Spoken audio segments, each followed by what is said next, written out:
Independent ডিজিটালে আপনাদের স্বাগত জানাচ্ছি। আমি আশিক হোসেন। আমাদের সাথে আজকে আলোচনা করতে যুক্ত আছেন জ্যেষ্ঠ সাংবাদিক সেলিম খান। সেলিম খান, আপনাকে স্বাগত জানাচ্ছি। সেলিম খান, আপনি জানেন যে কাশ্মীরে হামলার প্রেক্ষিতে পাকিস্তানি নাগরিকদের জন্য ভারত সব ধরনের ভিসা সুবিধা বাতিল করেছে। এর আগে আমরা দেখেছি যে সিন্ধু নদের যে পানি বন্টন চুক্তি সেটিও বাতিল করেছিল। আসলে এই ধরনের পদক্ষেপগুলো যে ভারত থেকে নেওয়া হচ্ছে, এটা আসলে কি কোনো বিশেষ ইঙ্গিত দিচ্ছে কিনা? বান্ডেল থাকলে প্রতি সেনমানিতে টাকা বাঁচবে। বিকাশ সেনমানি বান্ডেল কিনে জিতুন প্রতি লেনদেনে।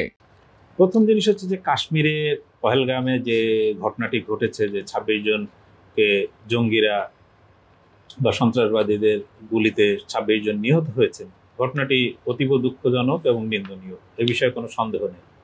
যে কোনো ঘটনার ধরেন অনেক ধরনের রিপারকেশন হয়।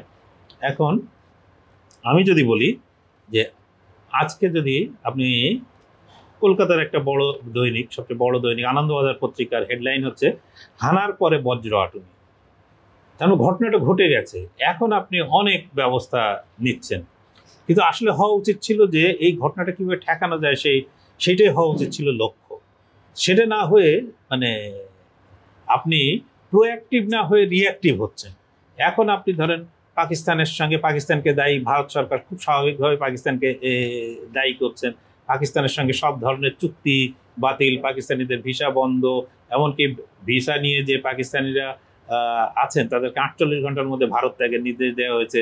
আমরা ছবিতে দেখেছি যে ইতিমধ্যে পাকিস্তানিরা ওয়াঘা বর্ডার দিয়ে কিন্তু দলে দলে পাকিস্তানে ফিরে যাচ্ছেন, কারণ ভারতের নির্দেশ এরকমই। ফলে আপনার যে এটা কোনো বিশেষ ইঙ্গিত দেয়া না, এমন একটা বড় ঘটনা ঘটে গেছে যাতে কিন্তু সারা ভারত কেঁপে গেছে, যে এই যে 26 জনের, এবং সেটা ভারতবর্ষের বিভিন্ন প্রান্তের মানুষ সেখানে ছিলেন। সেখানে যেমন পশ্চিমবঙ্গের মানুষও ছিলেন, সেখানে দক্ষিণ ভারতের মানুষ ছিলেন, সেখানে দিল্লি বা অন্যান্য অঞ্চলেরও মানুষ ছিলেন। ফলে প্রায় কাঁপুনিটা কিন্তু সারা ভারতবর্ষের হয়েছে। এমনকি কাশ্মীরের একজন সাধারণ যিনি ঘোড়া করেন, ঘোড়ায় করে মানুষ বহন করেন, এরকম একজন মারা গেছেন। ফলে পুরো মানে ভারত জুড়ে যে এই শোকের আবহাওয়া কিন্তু একটা তৈরি হয়েছে। এই শোকটা এখন অনেকটা ক্রোধে রূপান্তরিত হয়েছে। এই ক্রোধটাকে প্রশমিত করা হোক, আর যদি বলা যায় যদি এটাকে ব্যবহার করা হোক, সেটাকে ব্যবহার করে ভারত সরকারের বা নরেন্দ্র মোদী সরকার অনেকগুলো ব্যবস্থা ঘোষণা করেছেন, যার মধ্যে সিন্ধু, আপনি যেটা বললেন যে সিন্ধুর পানি বন্টন চুক্তি, যেটা 1960 সালে নেহেরু এবং আইয়ুব খানের মধ্যে সম্পাদন হয়েছিল, সেই চুক্তিও স্থগিত করা হয়েছে। ইতিমধ্যে ভারত তার ইসলামাবাদ দূতাবাস থেকে লোকজন প্রত্যাহার করে নিয়ে সবচেয়ে সর্বনিম্ন যে কয়জন লোক রাখা যায় তার বাইরে তারা লোক রাখছে না। আবার দিল্লিতে পাকিস্তান দূতাবাসে যারা আছেন তাদেরকে অধিকাংশকে তারা অবাঞ্ছিত ঘোষণা করেছেন।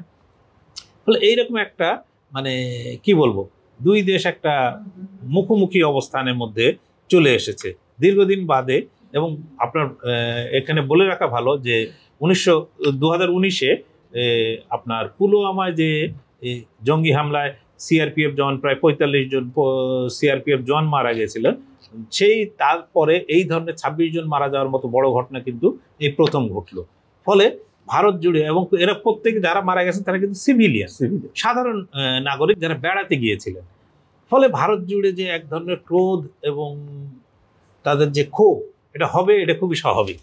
আমরা দেখছি যে বিবিসি, গার্ডিয়ান সহ বেশ কয়েকটা আন্তর্জাতিক গণমাধ্যম তারা তাদের যে নিবন্ধগুলো প্রকাশ করছে, সেখানে এক ধরনের শঙ্কার কথা জানাচ্ছে যে ভারত এবং পাকিস্তান আবার নতুন করে সংঘর্ষে জড়িয়ে পড়ছে কিনা।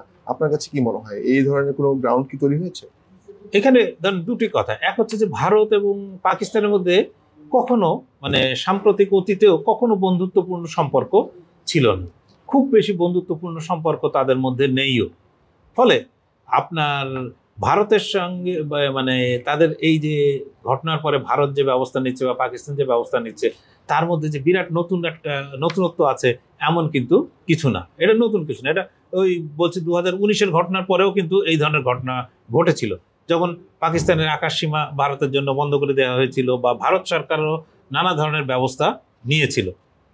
ঠিক আছে, কিন্তু আপনি যাদের কথা বললেন যে ব্রিটিশ পত্রপত্রিকা, সে বিবিসি হতে পারে, গার্ডিয়ান হতে পারে, এইসব সংবাদ মাধ্যমগুলো যদি আজকের এই ঘটনার মূল কেন্দ্রবিন্দু দেখেন, তাহলে কিন্তু এর কেন্দ্রবিন্দুতে আসবে সেই 1947, এবং এর জন্য দায়ী কিন্তু এই ব্রিটিশরাই। এবং এই ব্রিটিশরা কোনো কিছু ঘটলেই একটা ওনারা নাক গলানো বা ওনারা বিরাট একটা বিশ্লেষকের বা এর বিরাট ভূমিকা নেন, কিন্তু ওনারা একবারও বলেন না যে আজকে যে ঘটনা এই যে ভারতবর্ষ জুড়ে বা ভারত পাকিস্তান বা বাংলাদেশ বা অন্যান্য দেশ যে জুড়ে যে হচ্ছে, তার মূল কেন্দ্র কিন্তু এই ব্রিটিশদের সিদ্ধান্ত এবং ব্রিটিশদের যে ডিভাইড অ্যান্ড রুল, এইটাই কিন্তু এর নেপথ্যে। এই নেপথ্যে থাকার কারণেই কিন্তু এরপরে ওনারা জ্ঞানের কথা বলেন। এই জ্ঞানের কথার তো কোনো অর্থ নেই, কারণ ওনাদের পূর্বপুরুষরাই এই ধরনের অপকর্ম করে গেছেন, যার মাসুল দিচ্ছে এই উপমহাদেশের মানুষ।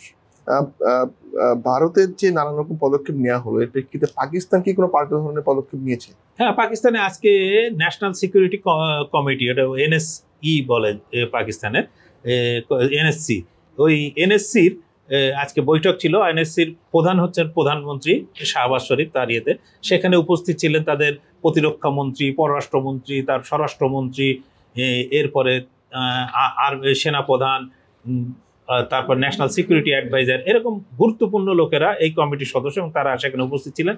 সেখানে ভারতের সঙ্গে যাবতীয় যত চুক্তি আছে সবগুলোই স্থগিত করার সিদ্ধান্ত নেওয়া হয়েছে। ভারতীয়দের ভিসা বন্ধ বা কোনো ভিসা দেওয়া হবে না, এই ঘোষণা দেওয়া হয়েছে। এরকম কিন্তু মানে পাল্টা ব্যবস্থা ভারত যা যা নিয়েছে, ঠিক তার পাল্টা ব্যবস্থাও কিন্তু পাকিস্তান ঘোষণা দিয়েছে। এমনকি পাকিস্তানের আকাশসীমা ব্যবহার করে আপনি কোনো উড়োজাহাজ, ভারতীয় উড়োজাহাজ যেতে পারবে না, সেরকমও কিন্তু মানে সিদ্ধান্ত পাকিস্তান নিয়েছে। সুতরাং আপনার কিন্তু পাকিস্তানও যে পাল্টা ইয়েতে বসে নেই, সে বসে আছে এমন কিন্তু না, তারাও পাল্টা ব্যবস্থা নিচ্ছে, এবং তারা তাদের নিরাপত্তা ব্যবস্থা খতিয়ে দেখছে যে এর মানে এই ধরনের সিদ্ধান্তের পরে পাল্টা কোনো আসতে পারে কিনা। কারণ নরেন্দ্র মোদী ইতিমধ্যে ঘোষণা করেছেন যে যারা এই হামলা চালিয়েছে, সেই হামলাকারীদের এমন শিক্ষা দেওয়া হবে যে তারা চিরকাল মনে রাখবে যে কি ধরনের অপরাধ তারা করেছে। ফলে পাকিস্তান এক্ষেত্রে এক ধরনের শঙ্কার মধ্যে থাকতে পারে যে এর আগে আমরা 2019 সালে শুনেছিলাম যে ভারত সার্জিক্যাল স্ট্রাইক করেছে, ঠিক আছে, সেই ধরনের কোনো যদি কিছু ভারত করে, সেক্ষেত্রে পাকিস্তানও পাল্টা ব্যবস্থা নিবে কিনা, সেটাও এক ধরনের আশঙ্কা থেকেই যায়। অনেক ভারতীয় সামাজিক যোগাযোগ মাধ্যমগুলোতে লিখছেন যে তারা বলছেন যে পহেলগামে এই ধরনের সন্ত্রাসী হামলা আসলে আগে কখনো হয়নি, এবার হয়েছে, এবং তারা বলছেন যে এই এলাকাটি যথেষ্ট নিরাপদ একটি এলাকা, প্রত্যেকটা পর্যাপ্ত পরিমাণে সেনাবাহিনীর সদস্যরা মোতায়েন থাকেন এবং পর্যটকদের নিরাপত্তার সব ধরনের ব্যবস্থা নেওয়া হয়, কিন্তু হামলার দিন এখানে নিরাপত্তার কিছু ঘাটতি তারা লক্ষ্য করেছেন। আপনার কাছে কি মনে হচ্ছে? এটা ধরেন আমিও ছিলাম না, বা সংবাদ মাধ্যমে বিভিন্ন দিক থেকে বিভিন্ন রকম কিন্তু তথ্য আসছে। একটা আমি যেটা দেখলাম যে একজন কাশ্মীর থেকে একজন বাঙালি ভদ্রলোক, যিনি আসলে পশ্চিমবঙ্গেই তার বাড়ি, আমি অনুমান করি, কারণ তিনি ফেসবুকে একজনের এতে কমেন্টে লিখেছেন যে কাশ্মীরে প্রতি 20 গজ পর সিকিউরিটি ফোর্স আছে। তাহলে তিনি কিন্তু কাশ্মীরে বেড়াতে গিয়েছিলেন, এবং তার প্রশ্ন, যদি প্রতি 20 গজ, তাহলে ওইখানে ওই দিন ছিল না কেন? সেটা একটা কিন্তু কনসার্ন। এই প্রশ্ন কিন্তু ভারতেও উঠেছে, যেটার কারণে কিন্তু আমি যেটা একটু আগে বললাম যে আনন্দবাজার পত্রিকার হেডিং হচ্ছে যে হানার পরে বজ্র আটুনি। তো আপনি যদি ওইখানে ওই দিন যদি কোনো সিকিউরিটি ফোর্স 2 জনও যদি থাকতো, তাহলে কিন্তু যারা হামলা চালিয়েছে তারা কিন্তু সাহস করতো না যে এইভাবে নির্বিচারে 26 জনকে গুলি করে মেরে, আর তার মধ্যে 17 জন খুব আহত এবং অনেকের অবস্থা খুবই গুরুতর। তো এই ধরনের জঘন্য হত্যাকাণ্ড ঘটানোর কিন্তু সাহস তারা পেত না। কিন্তু এই যে ঘটনাটা ঘটানো হলো, এই ঘটনার পেছনে কোন সিকিউরিটি ল্যাব ছিল কিনা, সেটা অবশ্যই ভারতীয় যারা সরকারের দায়িত্বে আছেন বা নিরাপত্তার দায়িত্বে আছেন, বিশেষত কাশ্মীরে সেই দায়িত্বে যারা আছেন, তাদেরকে জবাবদিহি করতে হবে। যদি নতুন করে ভারত এবং পাকিস্তানের মধ্যে সংঘর্ষ তৈরি হয়, তাহলে কি দক্ষিণ এশিয়ার উপর কোনো প্রভাব পড়বে কিনা? আগেই আমি বলেছি যে ভারত এবং পাকিস্তানের মধ্যে সম্পর্কটা আসলে কখনোই মধুর ছিল না। মধুর থাকা মানে কোনো দুই দেশ কখনো চেষ্টাও করেনি, কখনো ভালো হয়ওনি। ফলে এই নতুন করে যে পরিস্থিতিটা তৈরি হলো, এতে যে উপমহাদেশের উপর বিরাট একটা প্রভাব পড়বে, এটা অন্তত আমি মনে করি না। কারণ দুটি দেশই পরমাণু শক্তিধর দেশ। এটা ধরেন জাতিসংঘ বা অন্যান্য যারা 5টি পরমাণু শক্তিধর দেশ আছে তাদের দ্বারা স্বীকৃত না, কিন্তু স্বীকৃতি না থাকলে যে তাদের কাছে পারমাণবিক অস্ত্র নেই তা তো না।